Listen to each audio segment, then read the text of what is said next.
Hi ಎಲ್ರಿಗೂ ನಮಸ್ತೆ, welcome back. ಇದು ಬುಧವಾರದ ಮಿನಿ ವ್ಲಾಗ್.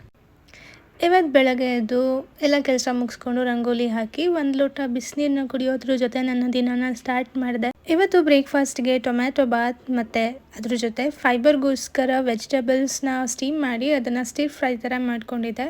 ವೆಜಿಟೇಬಲ್ಸ್ ಎಲ್ಲ ನೈಟೇನೆ ಕಟ್ ಮಾಡಿ ಇಟ್ಟಿದ್ದೆ. ಹಾಗೆ ವೆಯ್ಟ್ ಚೆಕ್ ಮಾಡಿದೆ. ಇವತ್ತು ಆ್ಯಕ್ಚುಲಿ ನಾನು 4 kg ವೆಯ್ಟ್ ಗೇನ್ ಆಗಿದ್ದೀನಿ. ಸೊ ಅದಕ್ಕೋಸ್ಕರ ಇನ್ಮೇಲೆ ಹೆಲ್ದಿ ಡಯಟ್ನ ಫಾಲೋ ಮಾಡೋಣ ಅಂತ ಅಂದ್ಕೊಂಡಿದ್ದೀನಿ. ಆ್ಯಂಡ್ ನಿಮ್ಮ ಜೊತೆ ಕೂಡ ಶೇರ್ ಮಾಡ್ತೀನಿ. ವೆಜಿಟೇಬಲ್ ಸ್ಟೀಮ್ ಆದಮೇಲೆ ಈ ರೀತಿ ಅದನ್ನು ಸ್ಟಿರ್ ಫ್ರೈ ಮಾಡ್ಕೊಂಡಿದ್ದೆ.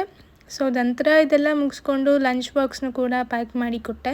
ನಂತರ ನಾನು ಪ್ರಿಪೇರ್ ಮಾಡಿ ಇಟ್ಕೊಂಡಿದ್ದಂತಹ ರೋಸ್ಮೆರಿ ಹೇರ್ ಟಾನಿಕ್ ಅಥವಾ ಹೇರ್ ಸೀರಮ್ ಅಂತಲೇ ಹೇಳ್ಬೋದು. ಇದನ್ನ ಅಪ್ಲೈ ಮಾಡಿ ಮಸಾಜ್ ಮಾಡಿಕೊಂಡು 1 hour ಬಿಟ್ಟು ಹೇರ್ ವಾಶ್ ಮಾಡಿ ಫ್ರೆಶ್ ಅಪ್ ಆಗಿ ಪೂಜೆನೂ ಕೂಡ ಮುಗಿಸ್ದೆ. ನಂತರ ನನ್ನ ಇವತ್ತಿನ ಗ್ರ್ಯಾಟಿಟ್ಯೂಡ್ ಜರ್ನಲ್ನ ಮಾಡಿದೆ. ಲಿಟ್ರಲಿ ಇದನ್ನು ಮಾಡೋದ್ರಿಂದ ಓಲ್ ಡೇ ಪಾಸಿಟಿವ್ ಆಗೇ ಇರ್ತೀನಿ. ಯಾವುದೇ ಕೂಡ ನೆಗೆಟಿವ್ ಥಾಟ್ಸ್ ಅನ್ನೋದು ಬರೋದಿಲ್ಲ. ಸೊ ಇದನ್ನ ಮಾಡಿಕೊಂಡು ನನ್ನ ಬ್ರೇಕ್ಫಾಸ್ಟ್ನ ಕಂಪ್ಲೀಟ್ ಮಾಡಿದೆ. ನೀವು ನೋಡ್ತಾ ಇರ್ಬೋದು, ನನ್ನ ಇವತ್ತಿನ ಬ್ರೇಕ್ಫಾಸ್ಟ್ ಪ್ಲೇಟ್ ಈಗಿತ್ತು. ಬ್ರೇಕ್ಫಾಸ್ಟ್ನ ಮುಗಿಸ್ಕೊಂಡು ಸ್ವಲ್ಪ ವರ್ಕ್ ಇತ್ತು, ಅದನ್ನು ಸ್ಟಾರ್ಟ್ ಮಾಡಿದೆ. ಸೊ ಈ ವರ್ಕಿಂದ ಇವತ್ತು ಯಾವುದೇ ರೀತಿ ಪ್ರಾಜೆಕ್ಟ್ಸ್ನ ಮಾಡೋಕ್ಕಾಗಿಲ್ಲ.